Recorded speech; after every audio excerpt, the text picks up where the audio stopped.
Hello. Hello. Good. This is Jerome Paige. Thank you for joining us. While we're waiting for folks to join, let me say a little bit about the 1960s project. The 1960s project is a project that collects the reflections of people who are in high school during the years 1960 to 69. The reflections can be about their high school years or any aspect of their life. So here we are today. In my case, I graduated from Germantown High School in Philadelphia, Pennsylvania in 1965. 55 years later, I'm reflecting, I'm recalling, I'm reminiscing, and I'm sharing. This is our 9th Facebook Live. So we've had a lot of people share their reflections, their thoughts, and their memories. In addition to the Facebook Lives, we have blogs, and the blogs you can go to the blogs and read the submissions. And also, you can comment on those. The overarching theme for the project is two overarching themes. One is tiny thoughts and large memories from the lives of those who are high school in 1960s. Another way we talk about it is the project allows us to make new connections in unexpected ways.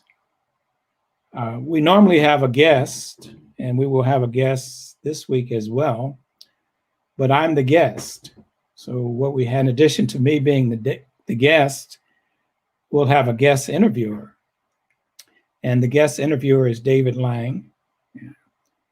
And before I say more about David, let me share some historical facts from 1965. One of the significant legislations that was passed in 1965 was the Voting Rights Act. It was signed by President Lyndon Johnson. And the Voting Rights Act was a direct response to some immediate actions. In March of 1965, the then 25-year-old John Lewis led 600 marchers across the Edmund Pettus Bridge in Selma, Alabama. Lewis and the fellow marchers were attacked by state troopers, and that violence that appeared on a television screen shocked the nation. Now, the reason that the Voting Rights Act was passed was because even though African-American males were given the right to vote under the 15th Amendment 95 years earlier, under the post-Reconstruction period, under a period of Jim Crowism, the Black vote, if we use modern terminology, was suppressed.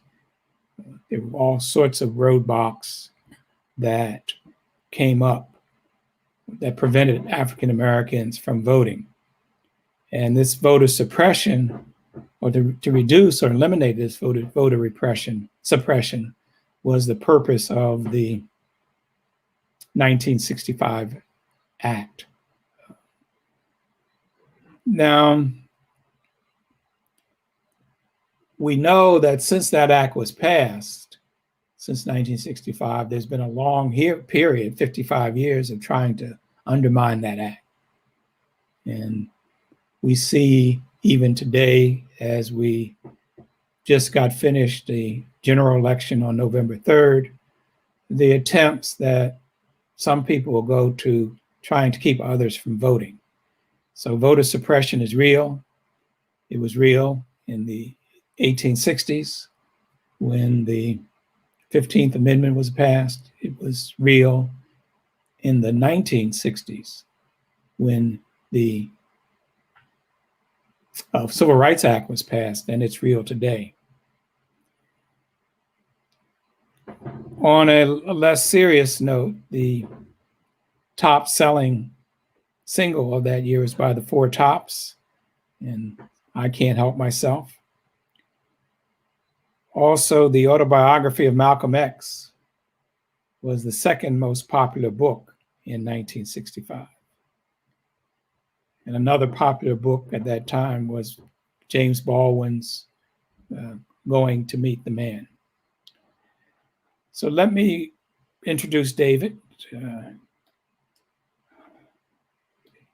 David graduated from high school in 1965. In 1965, and he was a first-year student at Howard University in 1966.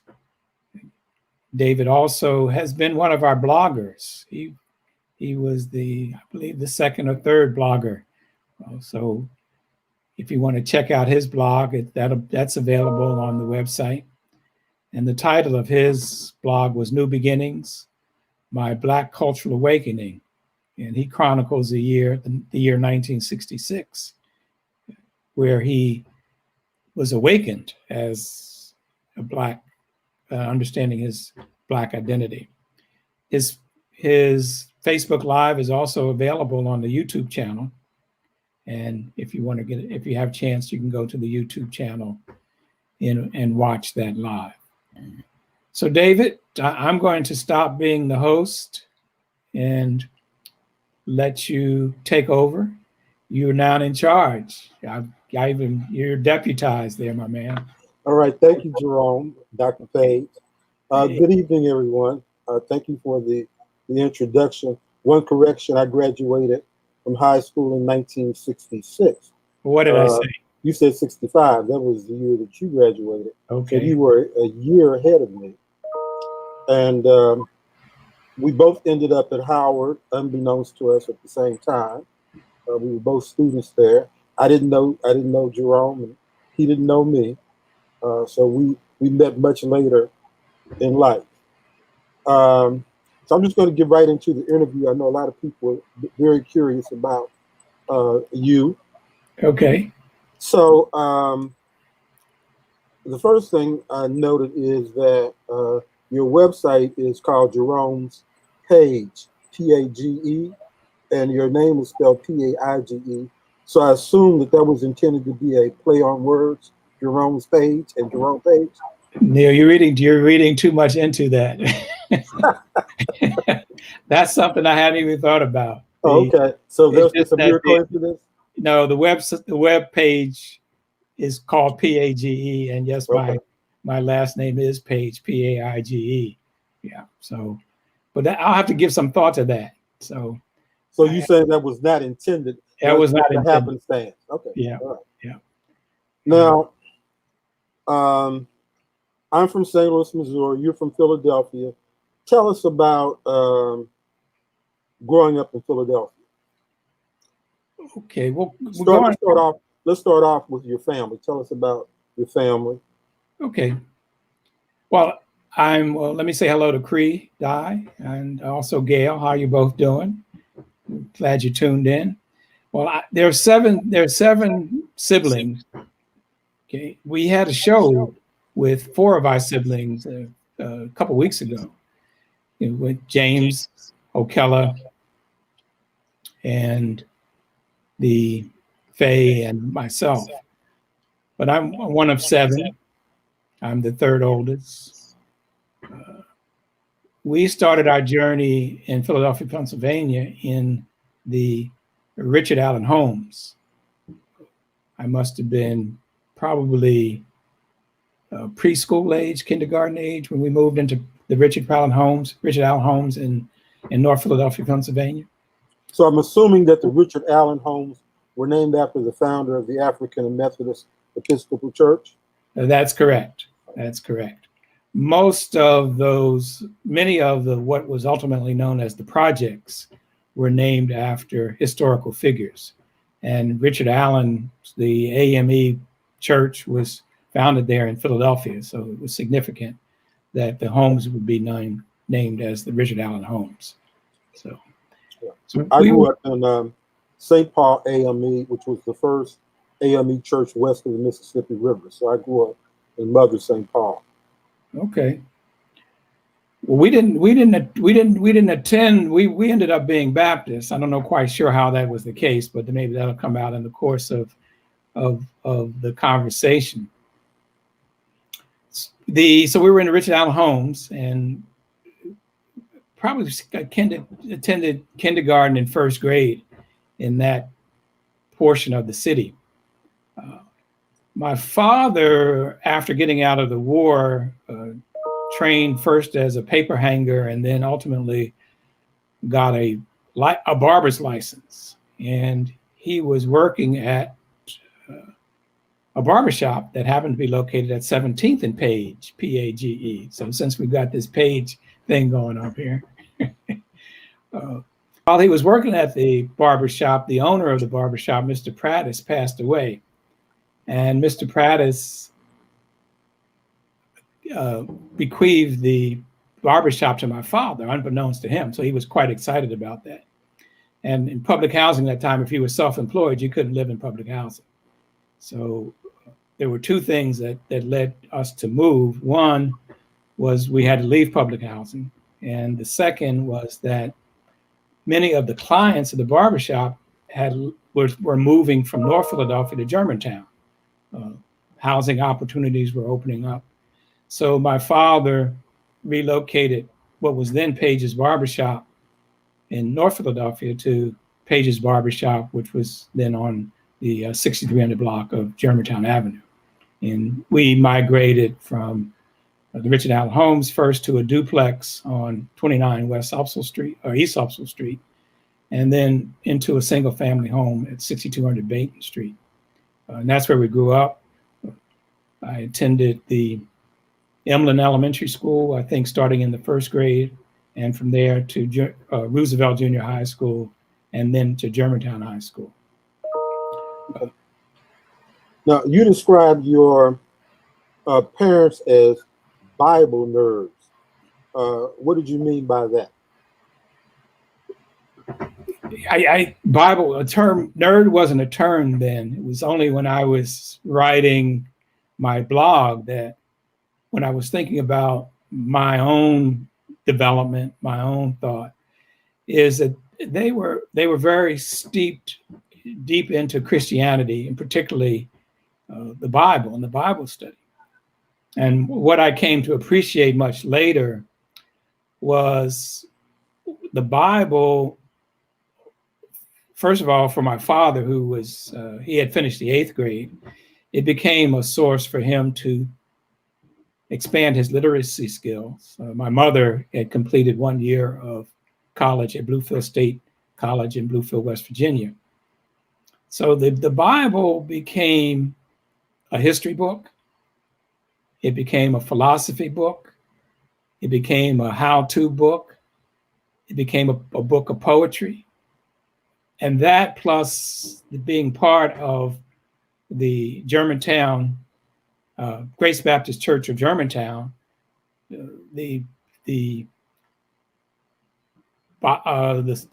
church community became a place where both my father and my mother became leaders, both teachers. It wasn't something, again, until I realized much later, when after my father passed away, and part of his eulogy, he was known as the foremost biblical scholar in the church. So here was a person who had an 8th grade education, who devoted his life to, or portion of his life, to studying the Bible and living life according to the Bible. My mother taught in Sunday school, in the BTU, the Baptist Training Union. She taught in Vacation Bible School. So they were both known as people who understood the Bible.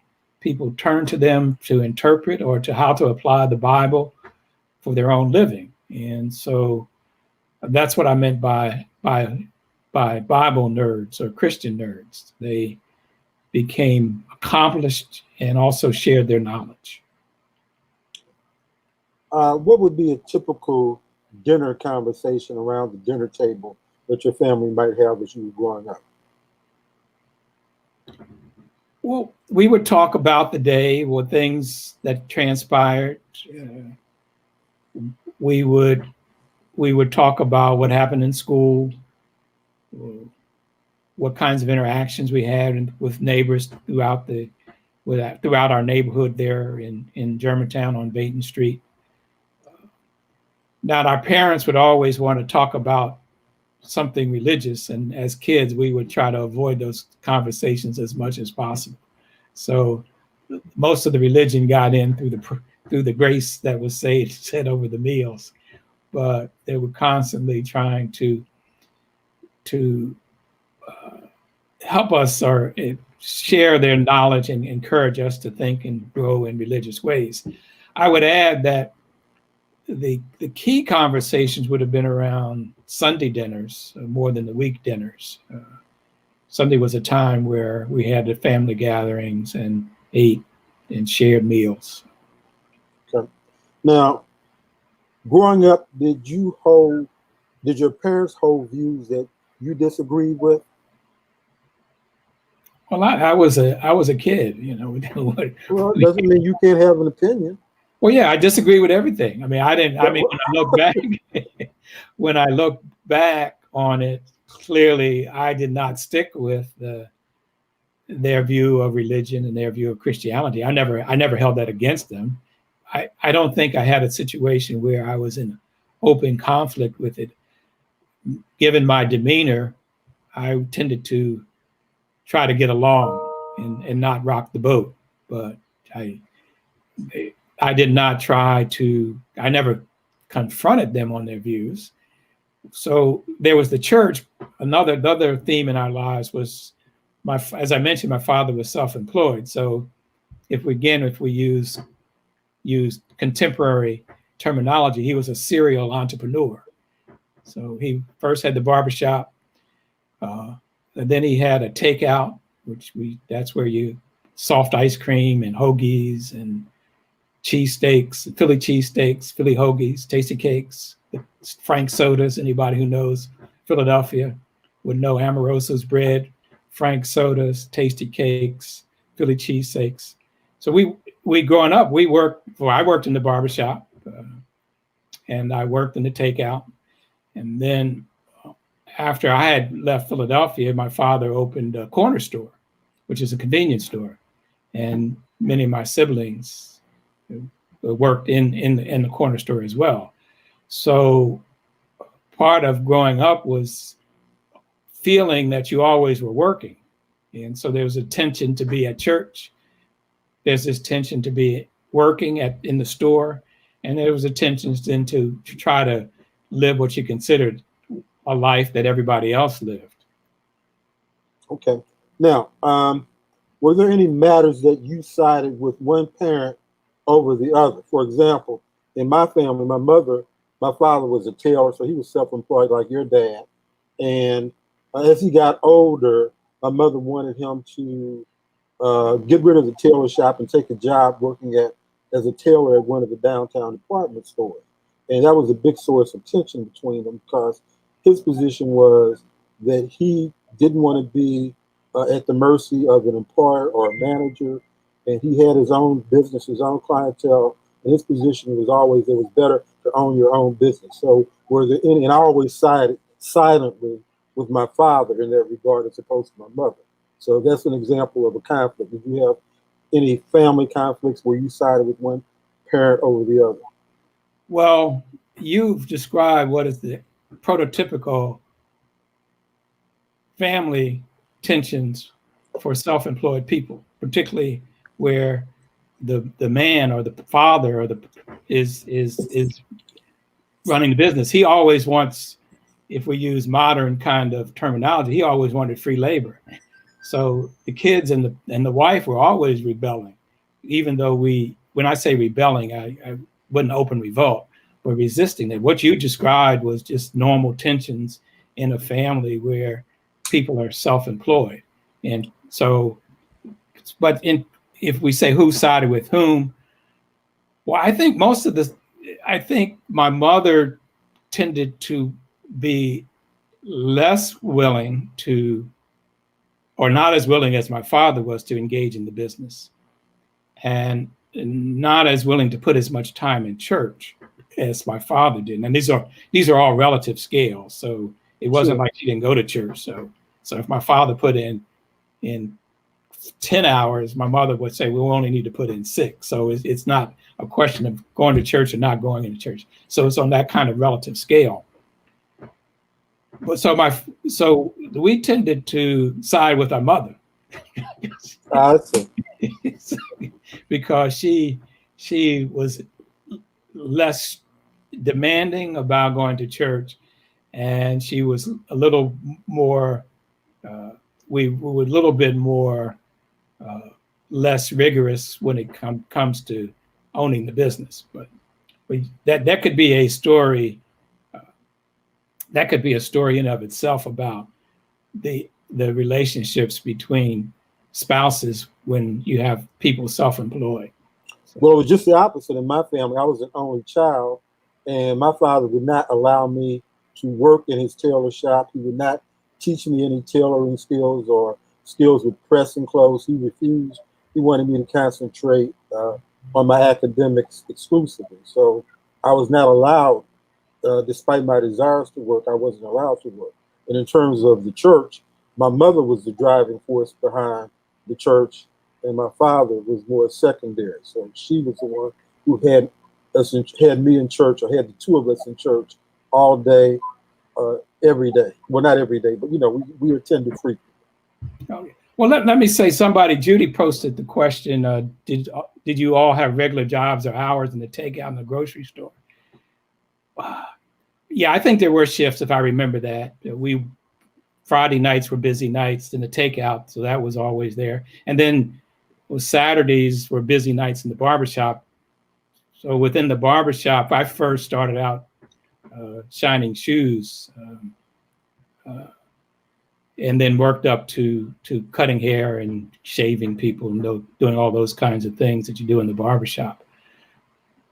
So then we had to go to school, so some of the work was done after school and on the weekend.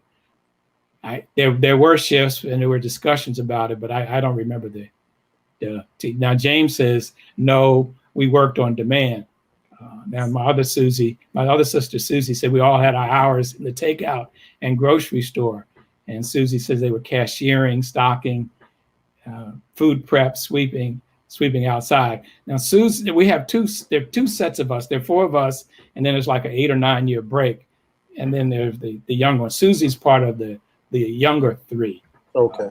So she would be more in the corner store takeout. I would be more barbershop takeout. So that would be with the takeout being the transition between the barbershop and the corner store. Okay. Now I'd like to move a little bit along and ask you about growing up in Philly from this perspective. I remember that Frank Rizzo was the police commissioner in Philly from 68, I think, through 71. Then he became mayor. And the Philly Police Department had a very, very bad reputation for police brutality. Did you ever have a bad experience with the cops growing up in Philly? No, I didn't. Now, and I say that because, as we know, when we look at how zip codes shake out and who lives where, in retrospect, we did not. First of all, I didn't in my neighborhood when I was growing up.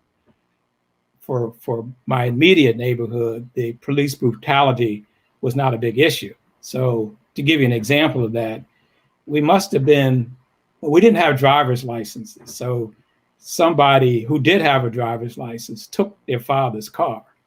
Right. And so we were out joyriding, the cops picked us up, stopped us. They took us to the police station and called our parents and sent us home. Now, if that had fast forward another 10 years or even today, we would have probably been a statistic. In that neighborhood, we still use the term officer friendly. Now that seems an arcane.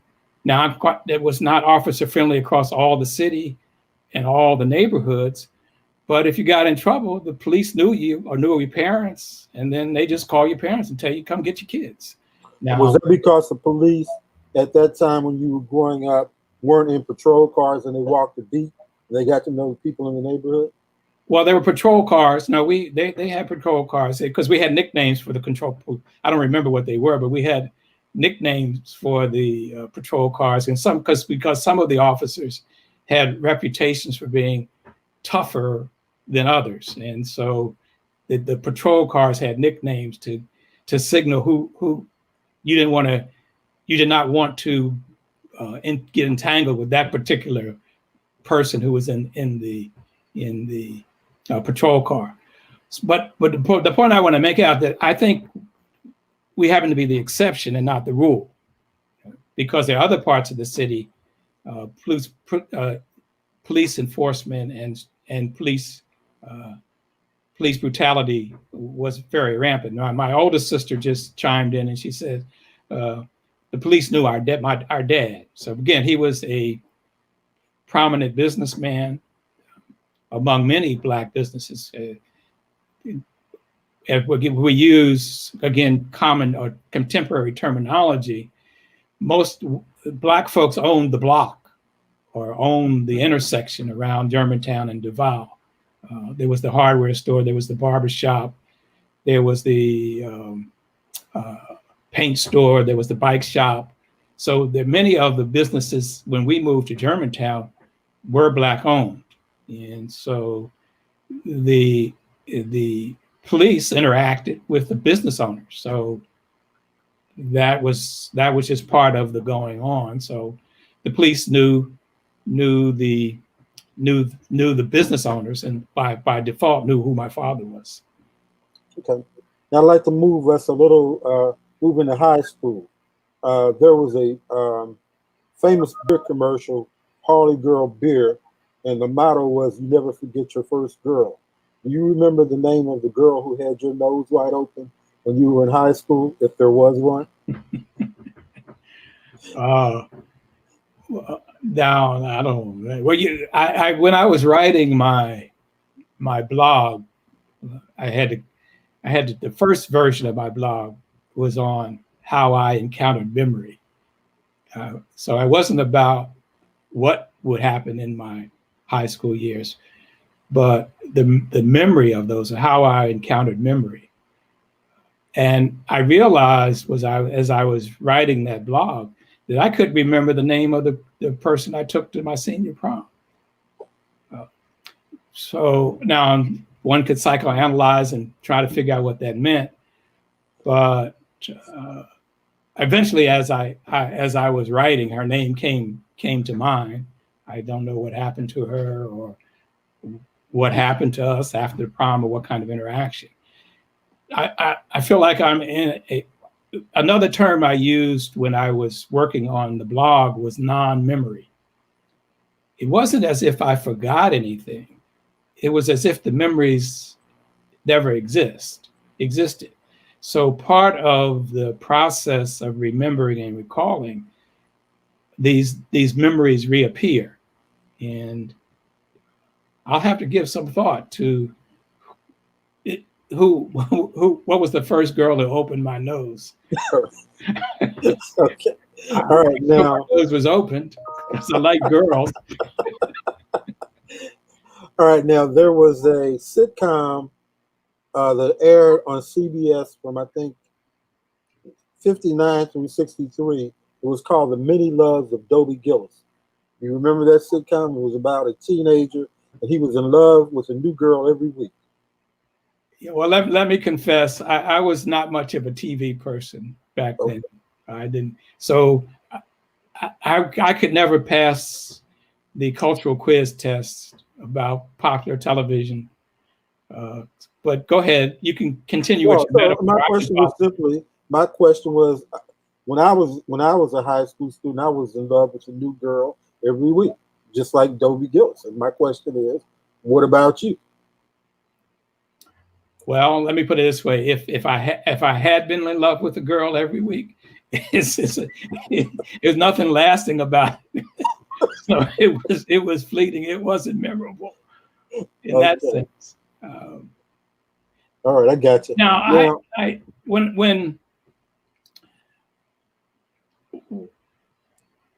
when I went to, I think there are obviously people who captured your memory, and now I don't know whether it was because they were girlfriends or they were just memorable as people.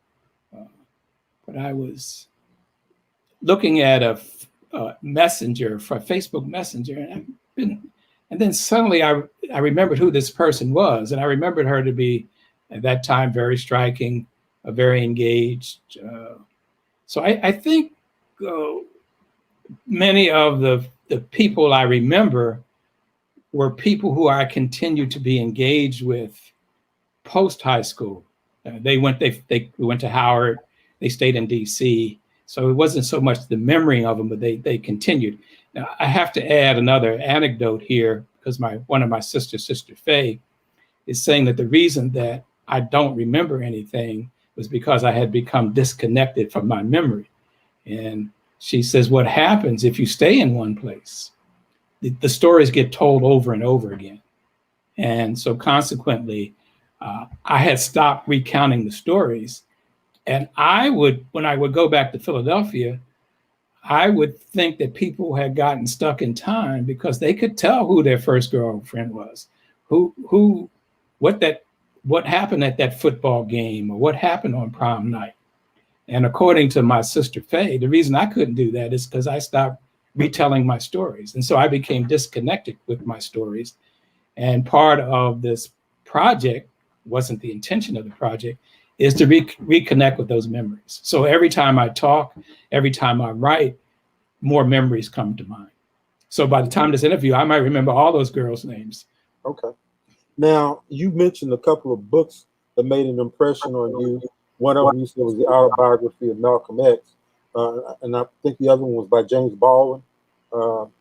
So those were Black authors. But in your original essay, your original submission, you mentioned another book, which is The Catcher in the Rye. You took that out of your final revised submission, and I'm wondering why you thought it significant enough to mention in your first draft, and then you decided to take it out and you didn't mention it at all. Well, I shifted the focus of the blogs from the first version to the second version. In the first version was more ephemeral, esoteric, in the sense that I wasn't interested in I wasn't interested in recounting memories. I was interested in trying to explain what it meant to encounter remembering. And so as I encountered remembering, certain things would pop up. And The Catcher in the Rye was one of those. And as we're talking, I would add to that Lord of the Flies. Those were types of books, novels we read in English in high school, among others. I think we probably read 1984 or Brave New World at that time. So as I'm recounting those, I'm beginning to see a pattern of books about growing up, of what it means to become integrated or engaged or incorporated into society. And I hadn't thought about it in those terms until now. Okay, now we're going to do what I'm going to call a real short word test. What would Jerome say in high school about the following subjects? Sex. Probably avoided it. Discrimination. Discrimination was, well, let me say here's how I described it in the first and second version of my essays. When we deal, I call it race more so than discrimination. Germantown High School was interracial. And it was interracial not by design, but by accident. And what I mean by interracial by accident is that Black folks were moving into the neighborhoods and white folks were moving out. But there's a period where the school is undergoing a transition in retrospect from being predominantly white to being predominantly Black. So within school, most of the activities were interracial. The clubs, the classes, the activities. But outside the school, there was very little interracial interaction.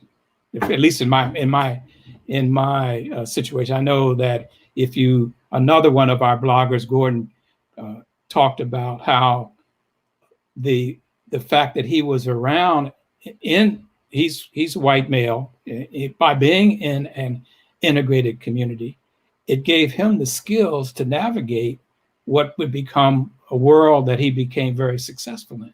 So he attributes his success professionally to having grown up at Germantown High School, which was integrated. He was around different races. So outside of school, there wasn't that. Even and the story that my sister Faye tells is that we had a white neighbor who lived next door. So the twin houses. So there's two single family homes together, side by side, and connected. They share a wall. But the white family never spoke to the kids for all the years. They never left the neighborhood until they died. But they never spoke to the kids. So you had that close spatial contact, sharing a wall, but yet the social space of contrast was very wide. So I didn't deal with. I don't think I. Again, I'm reconstructing my memory or dealing with my non-memory. I don't explicitly being affected by what you would call discrimination in school, in high school. I'm not saying it didn't happen. I just wasn't aware of it. Now, one of my siblings had different experiences of that. Okay, your next word is love. In high school, well, the high school. Why doesn't have to be limited to romantic? No, I'm laughing because again, these memories pop into my head. So we had this class trip to Washington, D.C. And one of I think it was the Supremes, called Baby Love, My Baby Love. And that song was played. I don't know how we played it because we didn't have beatboxes or anything. I don't remember. Could have had a transistor radio. Yeah, okay. But that song was played all the way down to Washington, D.C. and all the way back. So in that sense, we were caught up in the love songs of the 60s, the Motown sound. So Puppy Love, and we went to parties and danced with the girls. So it wasn't, in high school, love wasn't high on my agenda. Okay. Next word is hate. Hate? Hate. In high school? Yes. There's nothing that I can associate with that word in high school. Okay. Fear. In high school, well, I think we had if fear would be normal anxieties around making grades and performing in classes, engaged in activities, but fear. Also, it was a different time, I think, when we talk about now. Again, in retrospect, I think it's because of, even though we were not rich, I think we had a certain socioeconomic status that set us apart from others. But fear wasn't a big issue. The neighborhoods were separated. You could go 2 blocks in one way, and they were noted for their crime, or 2 blocks another way, and they were noted for their crime. So you know what areas to avoid in terms of being subject to possible violence. But I never would say that I feared it. We again, at that time, you walked everywhere most of the time, or you took public transportation. So it was nothing that, and we roamed, I mean, as kids. So it wasn't anything about you always had to be careful and keep your wits around it, but it was never a discussion about fear of doing anything. Now, the parents would be concerned about who you were hanging out with, because they think they might be a bad influence on you. But that's a different kind of fear. The final word is uncertainty. Uncertainty. Yes.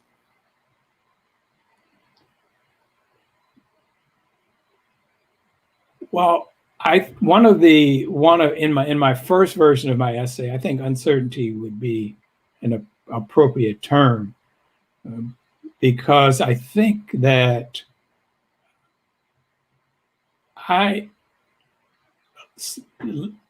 things tended to unfold for me as opposed to being directed. And one of the discussions we had about my first piece was why couldn't I be more assertive about what I did? So I tell the story much later in life about different circumstances, that I never got anything I applied for, but I always ended up with good jobs. So life in one way just unfolded for me, and I tended to be able to be okay with that. All right. Now, when I was in high school, I had a fantasy self-image, and it was of Black Hugh Hefner. I had a smoking jacket, and I smoked a pipe at 15. Did you have a fantasy self-image of yourself? Well, I think I was, you're catching me here with some very good memories.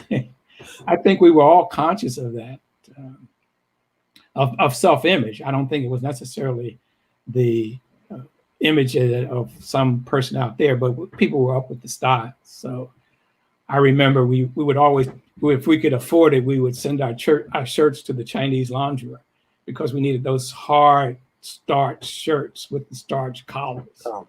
So that was a way in which you kind of expressed yourself. So it was more in the dress, having contemporary dress. But I don't have memories of being a big fashion nerd, but that does come to mind. And so we would make sure that our shirts were pressed, our shoes were signed. We had those kinds of images. Okay. Now you graduate from high school from Germantown High in 1965, and you start college at Howard in 1965. How did you select Howard as your college? I don't remember. I know whether you applied to any other process. I'm going to see if I can go back and find some records or something. But there had to be some discussion, because Howard was. I don't remember applying to any other institution, and I remember applying to Howard. At that time, the state of Pennsylvania had a higher education program where they gave loans. I got a loan. I mean, I'm sorry, they actually gave scholarships. And then you could also get loans. So I received one of the state scholarships from the state of Pennsylvania. I received a scholarship from the Grace Baptist Church. So I think it was one of those things where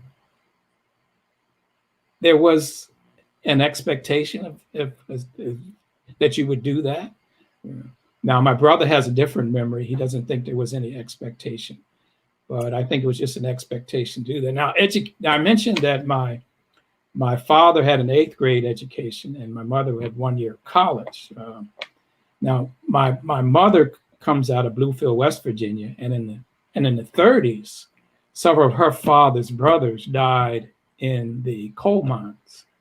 And so after those deaths, the subsequent generations were told to get an education so that you don't have to go into the mines. So that's part of the family lore, is to get education. Now, several of my mother's sisters had degrees, so we had that background. And education was important on my mother's side of the family because of Bluefield State College, which was a major institution in West Virginia. So Bluefield, the city Bluefield, was divided between Bluefield, Virginia, and Bluefield, West Virginia, and so the family lived in My mother's family, the Saunders and the Palmers, lived in Bluefield, Virginia.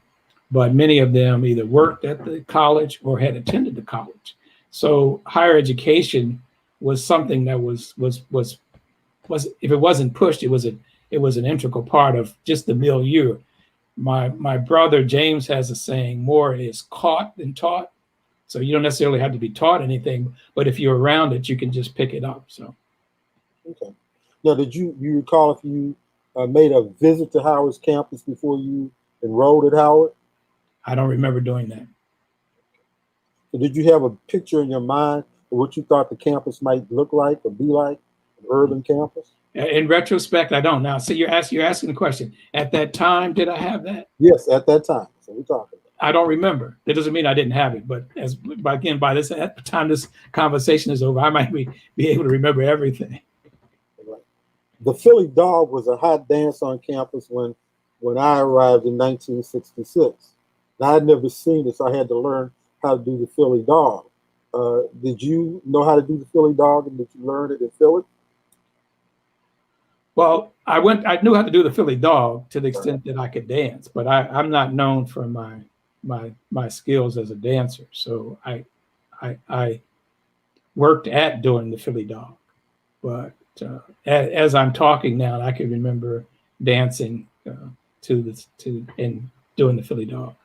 When we went to Howard, there were a couple of things. The Philly Dog, some things didn't translate. Because when we got to Howard, in Philadelphia, we had hoagies and cheesesteaks and hot sausages. None of that translated into DC lore. Half smokes. I don't think I ever took a liking to half smokes and hoagies. I couldn't stand them. So those kinds of transitions.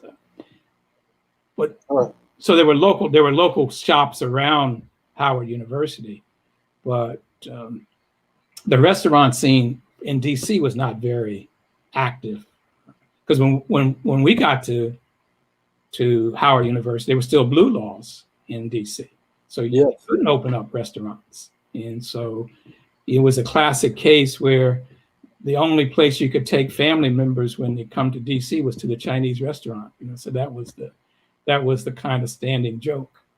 But yeah, there were no outdoor restaurants. There were no street restaurants. It was a relatively, using modern terminology, a sleepy town. Yes, it was. Now, did you ever have a bad experience with the so-called block boys when you were a student at Howard in the 60s? They called them townies at the predominantly white colleges. No, I didn't. I never ran into the town gown kinds of issues. Now, you were an economist. Where did you get your money from when you were in high school and in college? Well,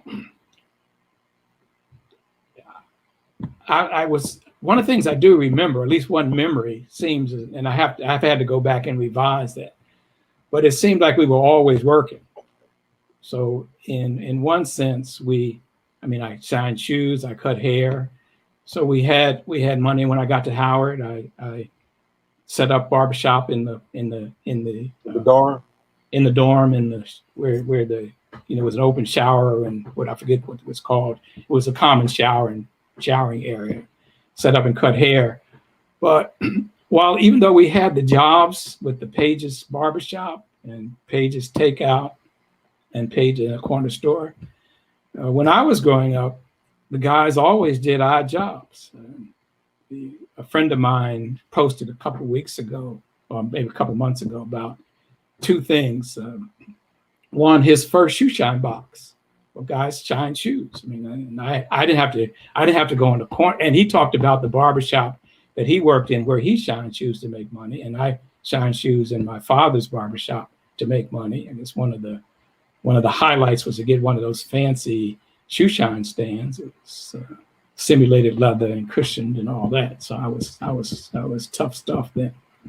But in addition to that, just growing up, I guess in junior high school and high school, we cut grass, we raked leaves. Rusty also mentioned that when we were growing up, we would hope that it would snow because we made money shoveling snow. Absolutely. So that was part of the hustle. We ran errands. There were deposits on bottles back then. We would collect bottles and take them back to the store. There was a junkyard in the neighborhood, so we would collect rags and paper and take it over to the junkyard. So we had paper routes. So there's been, I've always been engaged in a lot of activities where there's been money that's available. So now I think we started about I think we started at 5:07, so I'm assuming we're going 1 hour to 6:07. So I want to kind of speed it up. Got a few more questions I want to get in. okay. You became an economist, and so what was it about economics that fascinated you so that you decided to devote a significant portion of your life to it? And the reason I'm asking you that is because we went to the same school. I took economics, I believe, as a freshman. I believe I got an A in it. And I said, just let me out of this course. I can't stand economics. Okay, it was too abstract for me, a little too bland. So what was it that you found fascinating about economics as a subject?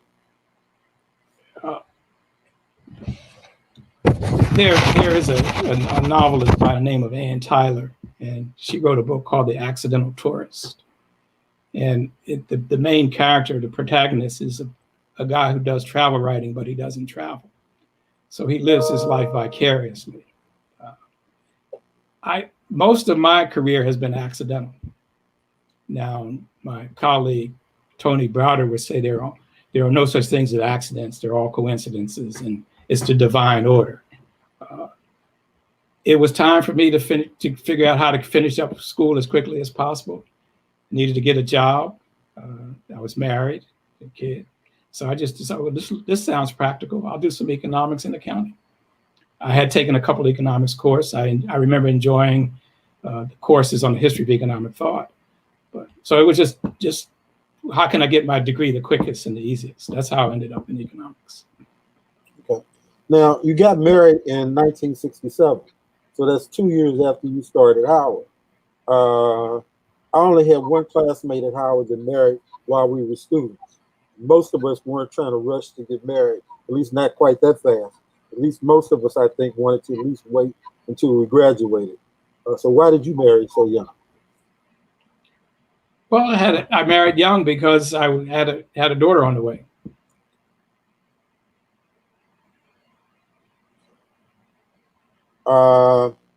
Mentioning your daughter, she's an only child, is that correct? That's correct. All right. And so you said that she's the president and co-founder of www.africanancestry.com. You didn't tell us what her name was in your submission. And so what is your daughter's name? Her name is Jerome Paige. And if I were to ask your wife about who chased who, what would she say? I always ask this question to married couples. And they have completely opposite stories. I think she would say that I chased her, and that I was the lucky one. Okay. All right. Now, you familiar with the work of Doctors Price and Cabo and Black Rage? Yes. And so my question is, did you ever have an instance of Black Rage in the 60s? And if so, is there something you can tell us about? No, I don't think rage would be something. Now, I was aware of race. I consider myself a race person. I don't believe in no post-racial nothing. But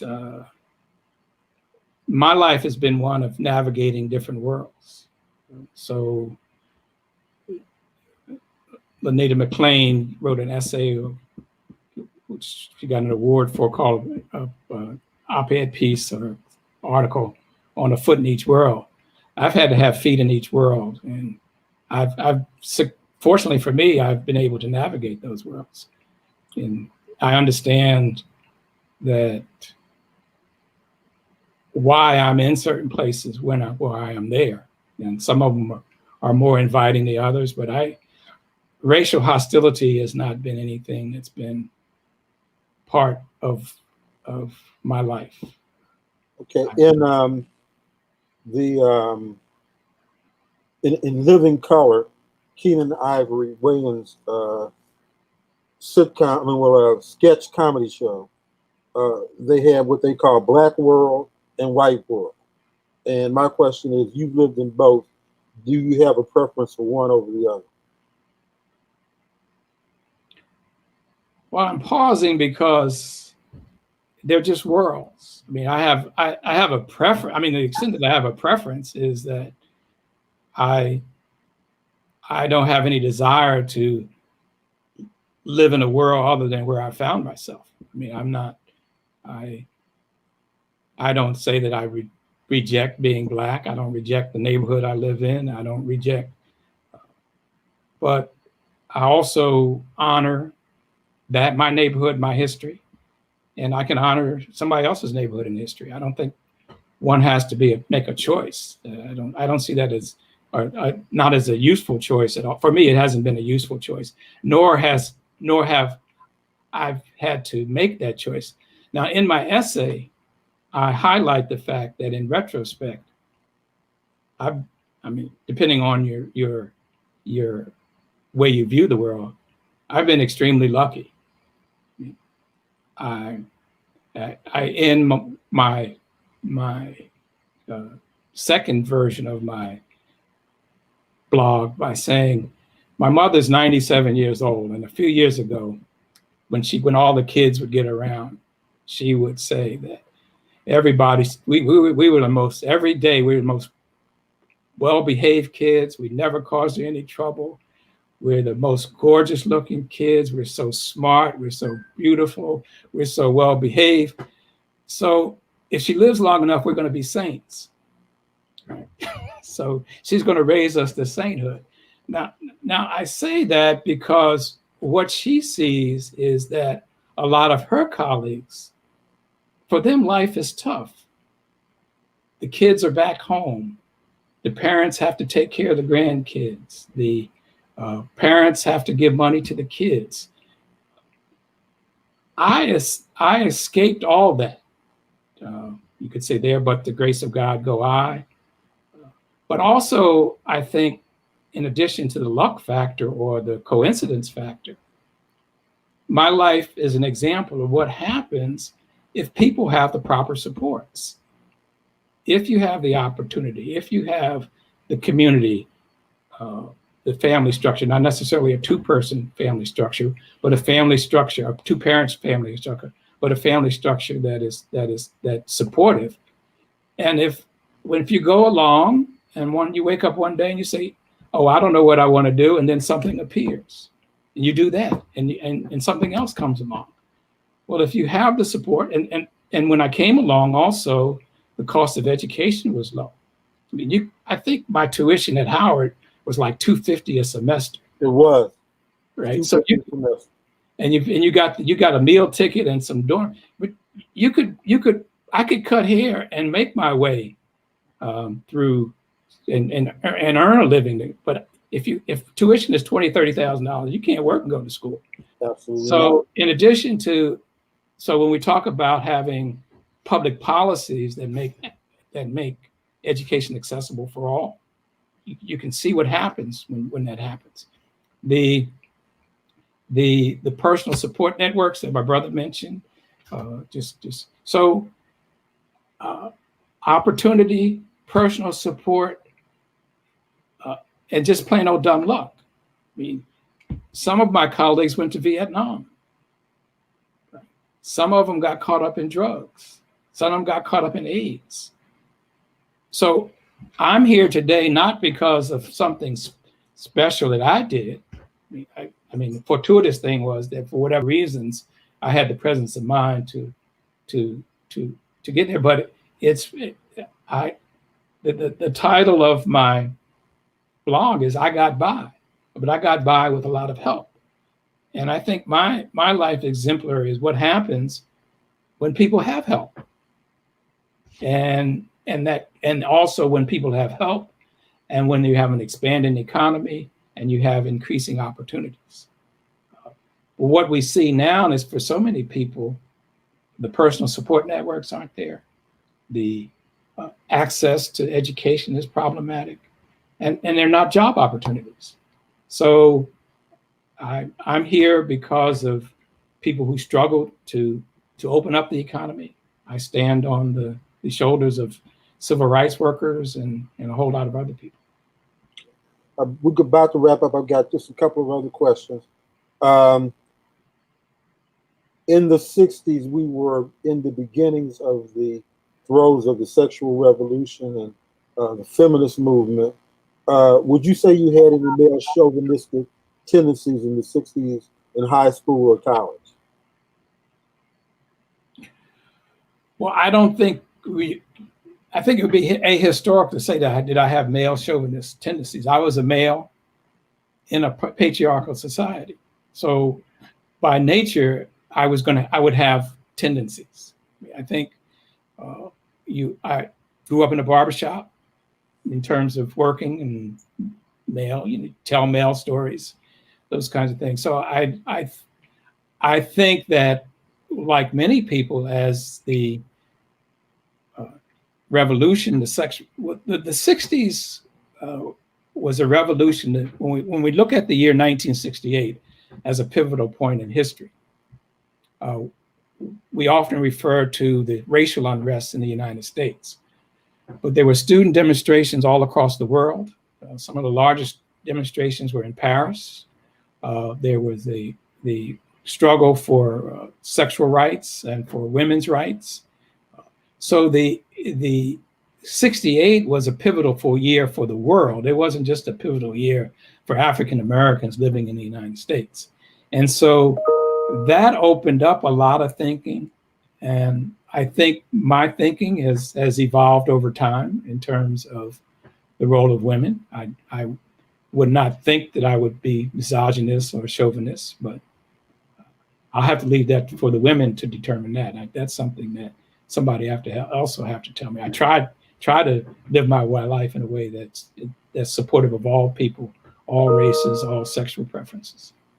All right, my final question. I remember reading a Playboy article, was an interview of John Hinckley, who attempted to assassinate, as you know, President Reagan.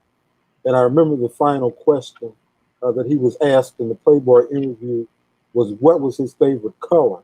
And his answer was plaid. Because we know plaid is not a color. So I'm going to end this interview with the question, the same question. What's your favorite color, Jerome? Well, I make my living being deposed, right? So since you prefaced that with Hinckley, I'm not answering that question. I'm not Well, all righty. Well, I've enjoyed the interview. Hopefully, I was able to bring out more of your personality. That's one of the things, as you know, your bloggers have been interested in learning more about. Yeah. And so hopefully I accomplished that goal. That was my goal when I set out. Well, I appreciate it. And I enjoyed the interview. And let me just say, as I get ready to sign off, I'm Jerome Paige. I probably should, well, my name is posted there. And I developed the 1960s Project, which is part of my website, or What's on Jerome's Mind.